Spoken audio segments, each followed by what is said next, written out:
오늘의 하늘 말씀은 제1성서의 이사야와 제2성서의 야고보서입니다.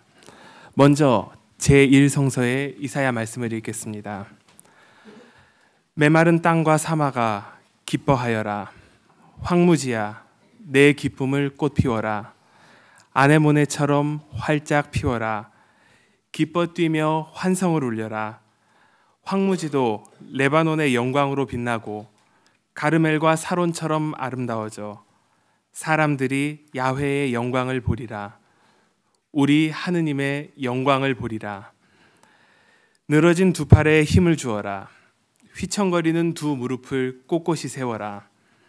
겁에 질린 자들을 격려하여라. 용기를 내어라. 무서워하지 마라.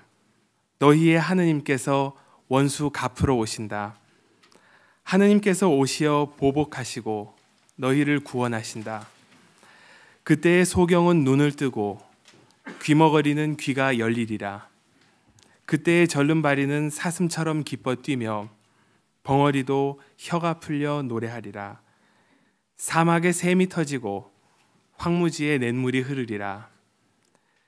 뜨겁게 타오르던 땅은 늪이 되고 메마른 곳은 샘터가 되며 승냥이가 살던 곳에 갈대와 왕골이 무성하리라. 그곳에 크고 정결한 길이 훤하게 트여 거룩한 길이라 불리리라. 부정한 사람은 그리로 지나가지 못하고 어리석은 자들은 서성거리지도 못하리라. 사자가 얼씬도 못하고 맹수가 돌아다니지 못하는 길, 건짐받은 사람만이 거닐 수 있는 길, 야훼께서 되찾으신 사람이 이 길을 걸어 시온산으로 돌아오며 흥겨운 노래를 부르리라. 그들의 머리 위에선 끝없는 행복이 활짝 피어나고 온몸은 기쁨과 즐거움에 젖어들어 아픔과 한숨은 간데없이 쓰러지리라. 이어서 제2성서의 야고보서 말씀을 읽겠습니다. 그러므로 형제 여러분, 주님께서 오실 때까지 참고 기다리십시오. 농부는 땅이 기중한 소출을 낼 때까지 끈기 있게 가을비와 봄비를 기다립니다. 여러분도 참고 기다리며 마음을 굳게 하십시오. 주님께서 오실 날이 가까이 왔습니다. 형제 여러분, 심판을 받지 않으려거든 서로 남을 탓하지 마십시오. 심판하실 분이 이미 여러분 문 앞에 서 계십니다. 형제 여러분, 고난을 참고 이겨낸 사람들이 본보기로서 주님의 말씀을 받아 전한 예언자들을 생각하십시오. 다 함께 이사야 35장 9절에서 10절 말씀을 읽겠습니다.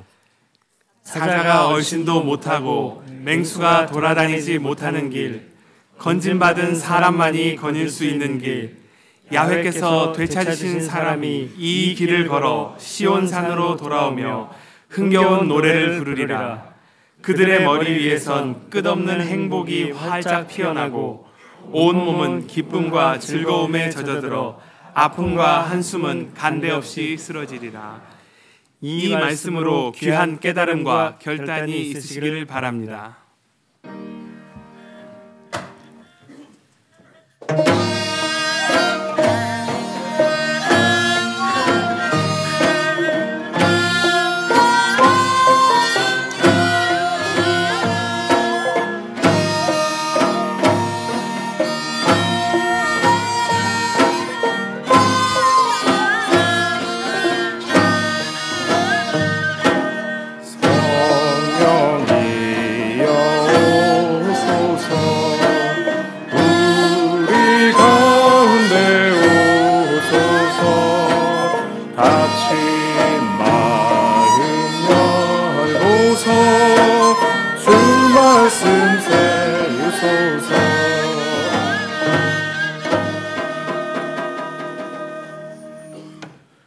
사무실에 계신 교우 여러분과 몸이 불편하신 분께서는 그 자리에 앉아 계셔도 좋습니다. 복음서의 말씀입니다.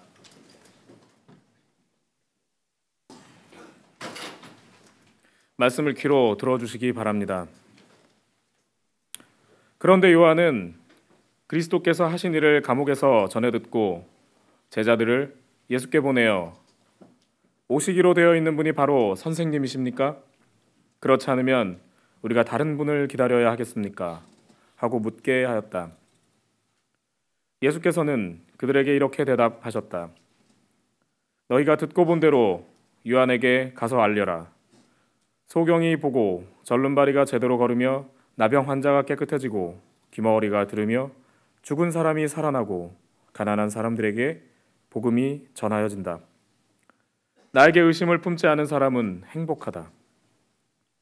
요한의 제자들이 물러간 뒤에 예수께서 군중에게 요한을 두고 이렇게 말씀하셨다.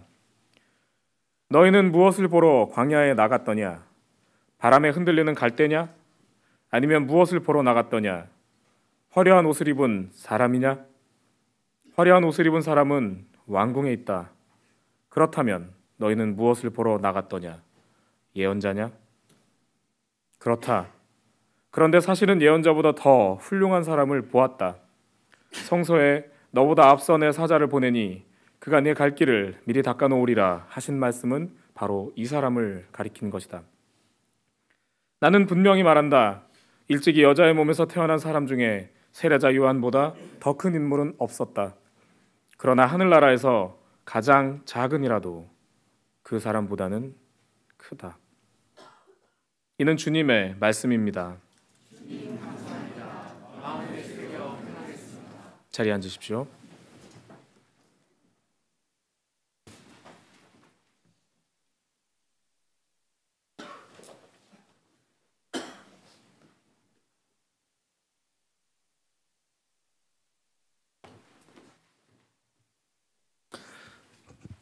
앞서 말씀드렸듯이 오늘의 하늘트 표기는 박종인 신부님께서 담당해 주시겠습니다. 박 신부님께서는 서강대학교 인성교육센터에서 학생들을 지도하고 계신 선생님이십니다.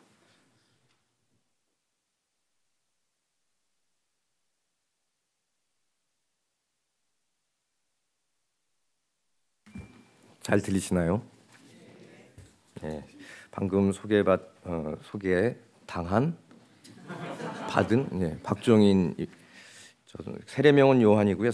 사도 요한 신부입니다. 저는 지난 토요일에 우리가 목사님도 말씀하셨듯이 작은 승리를 일단 얻었잖아요. 그래서 신촌 어느 모처에서 좌경 세력들이 모였었어요. 그래서 거기에 초대받아서 갔는데 소개를 하라 그래서 예수의 박종인 신부입니다. 그랬더니 거기 바람 잡는 사람이 하나 있었어요. 뭐라 그러냐면 예수 이름으로 그 얘기를 들으니까 이제 저는 전통적으로 가톨릭 신자 구교 집안에서 자라가지고 찬송가 잘 모르는데 그 찬송가만큼은 어릴 때부터 들은 적이 있어서 이게 굉장히 마음에 와닿더라고요. 예수 이름으로 승리를 얻겠네.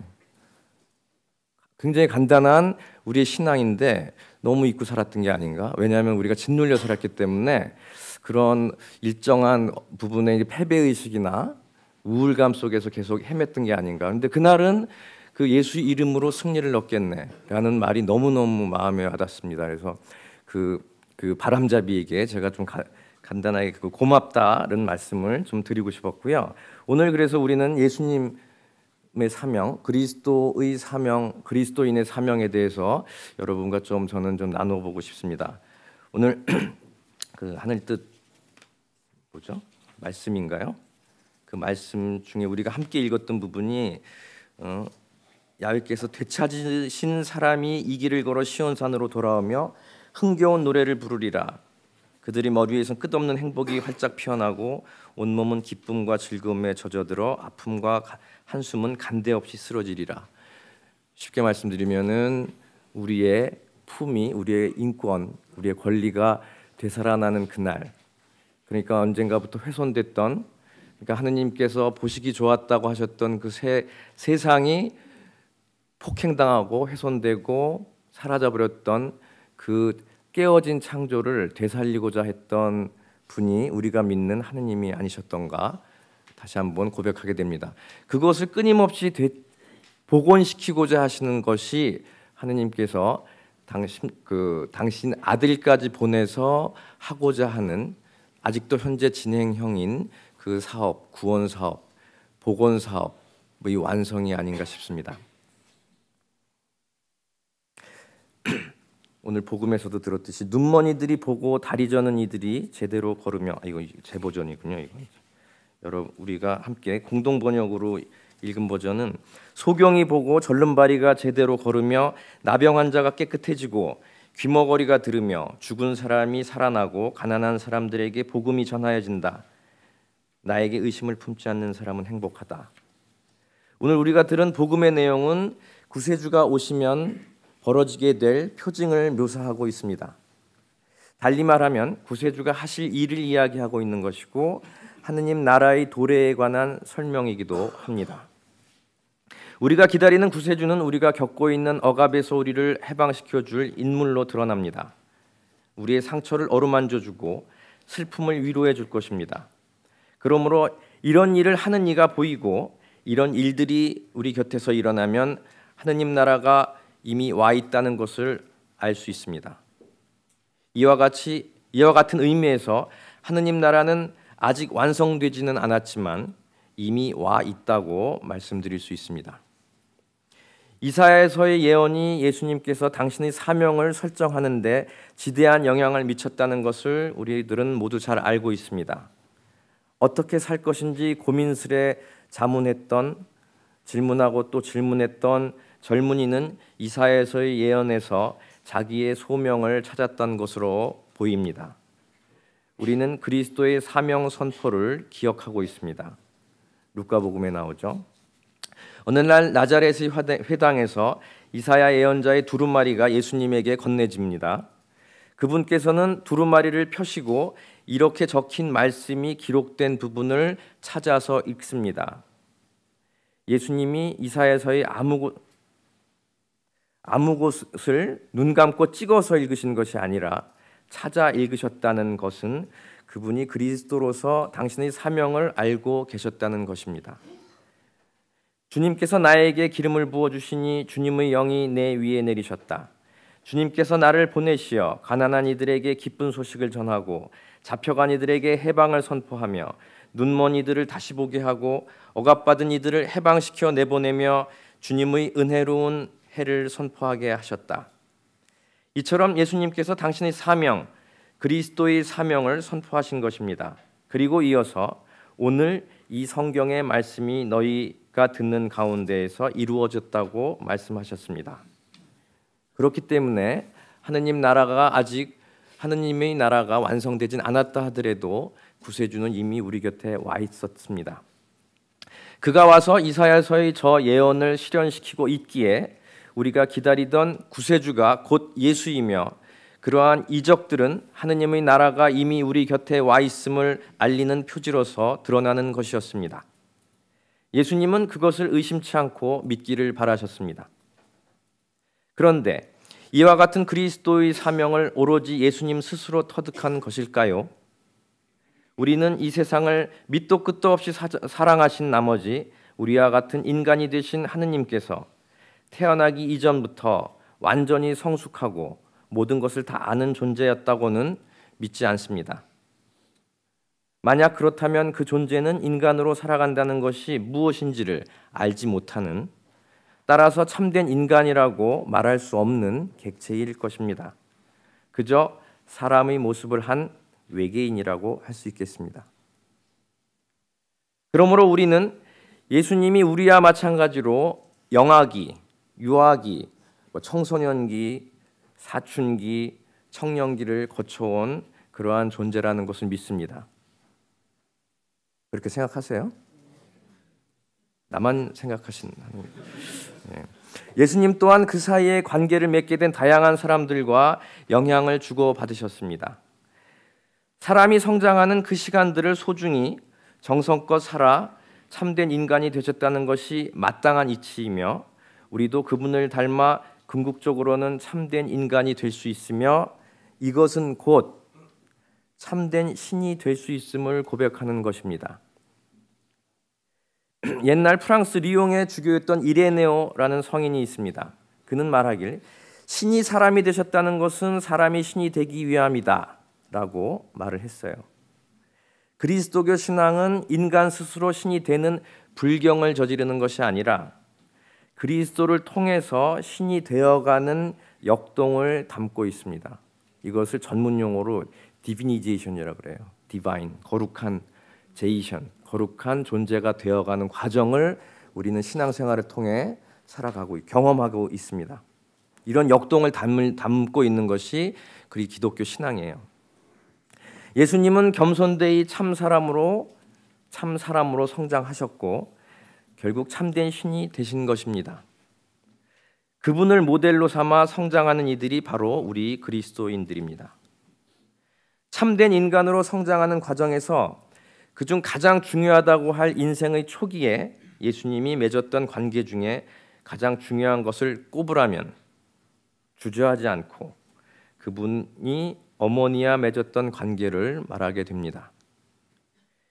개신교 신자분들에게는 꺼내기가 매우 껄끄럽고 조심스럽고 인 주제일지도 모르겠어요. 왜냐하면 카톨릭을 성모 마리아 교라고 이단시하는 분들도 종종 만나게 되기 때문에 그렇습니다. 하지만 샹린교에서는 그럴 필요가 없겠죠. 마리아가 예수아기를 낳고 기른 사실을 부인할 수 없고 예수님이 가난한 이들과 소외된 이들에게 보여주신 관심과 사랑이 단순히 이사야의 예언을 통해서만 생겨난 것이 아니라는 사실을 우리는 한 구절에서 엿보게 됩니다. 자, 내 영혼이 주님을 찬송하고 내 마음이 나의 구원자 하느님 안에서 기뻐 뛰니 그분께서 당신 종의 비천함을 굽어보셨기 때문입니다. 이제부터 과연 모든 세대가 나를 행복하다 하리니 전능하신 분께서 나에게 큰 일을 하셨기 때문입니다. 그분의 이름은 거룩하고 그분의 자비는 대대로 당신을 경외하는 이들에게 미칩니다. 그분께서는 당신 팔로 권능을 떨치시어 마음속 생각이 교만한 자들을 흩으셨습니다. 통치자들을 왕좌에서 끌어내리시고 비천한 이들을 들어높이셨으며 굶주린 이들을 좋은 것으로 배불리시고 부유한 자들을 빈손으로 내치셨습니다. 당신의 자비를 기억하시어 당신 종 이스라엘을 거두어 주셨으니 우리 조상들에게 말씀하신 대로 그 자비가 아브라함과 그 후손에게 영원히 미칠 것입니다. 루카복음에 나오는 대목이라는 거 다 아실 겁니다. 흔히 마리아의 노래 혹은 마니피카시라고 불리는 노래입니다. 내 영혼이 주님을 찬송하며 라는 첫 대목에서 라틴어에서 나온 말인데요. 16살 된 소녀가 하느님께서 이루시는 소위 혁명을 노래하고 있습니다. 성령의 감도를 받아 부른 것이 틀림없습니다. 어린 소녀는 세상에서 가장 약한 이를 상징합니다.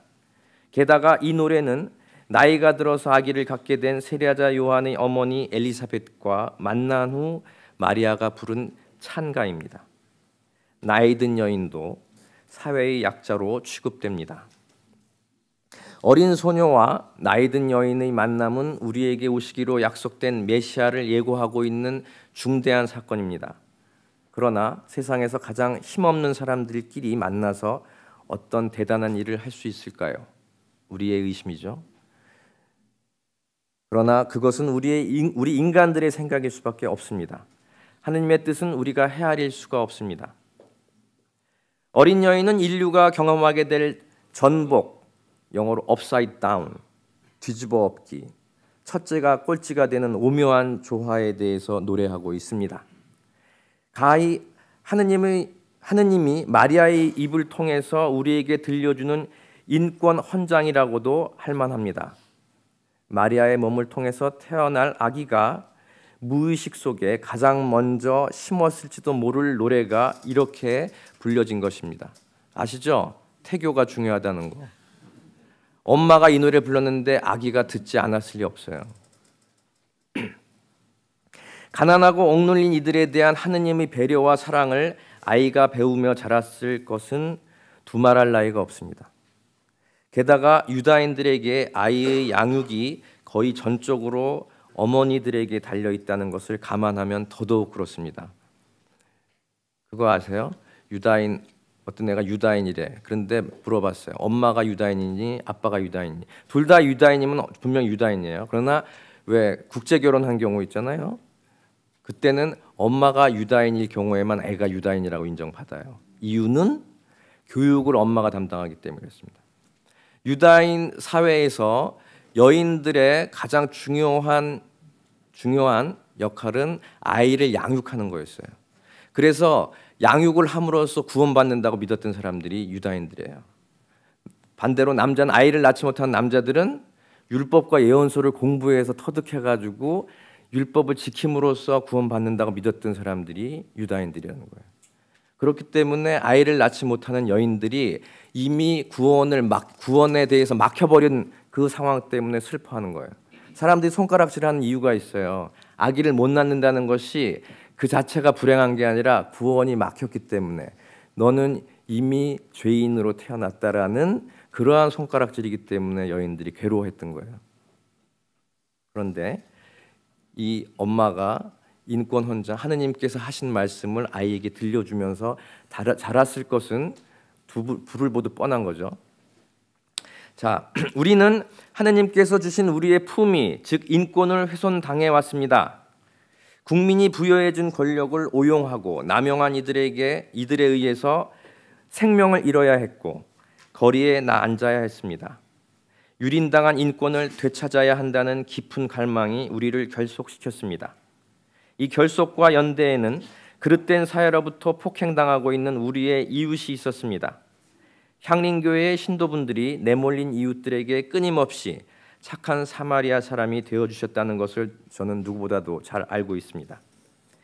꾸준히 그런 현장을 찾아가서 지켜준 여러분의 노력이 헛된 것이 아니었음을 보게 되는 요즘입니다.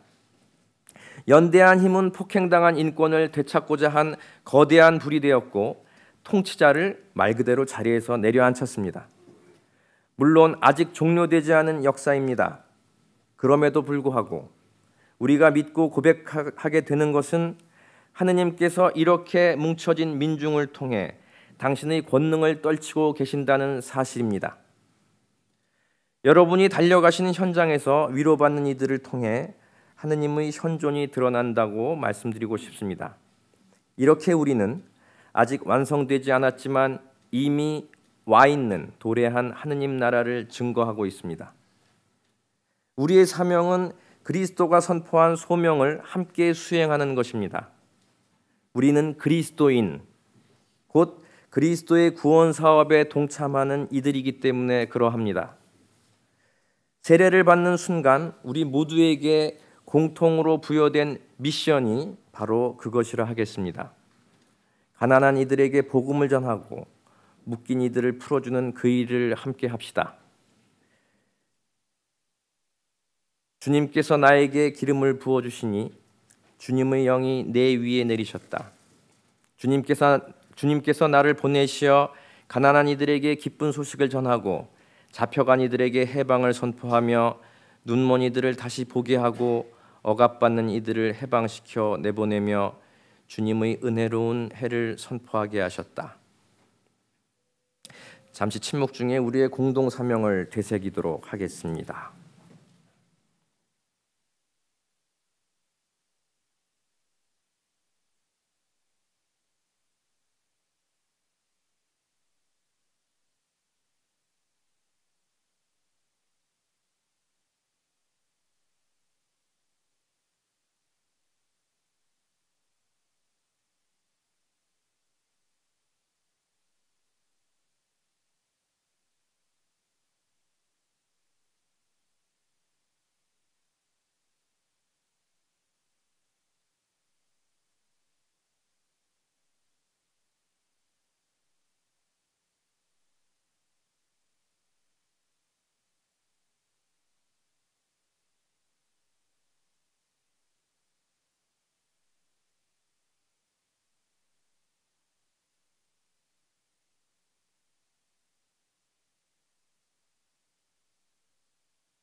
네, 감사합니다.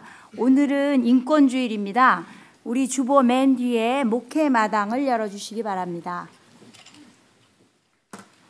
인권주일 공동 기도문을 천천히 다 같이 맞춰서 읽겠습니다.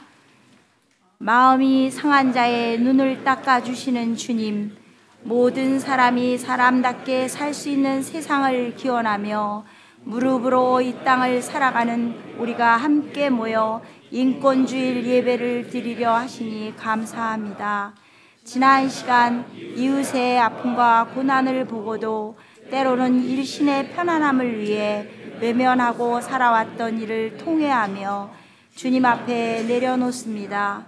그들을 위해 존재의 전부를 내어주지 못하면서 입에 발린 위로나 얄팍한 도움으로 스스로 위안했던 우리를 용서하여 주옵소서. 악이 득세하고 판치는 불합리한 세상 속에서 빛과 소금으로서 제 역할을 감당하지 못했던 나약한 불신을 참회하오니 부디 용서하여 주옵소서.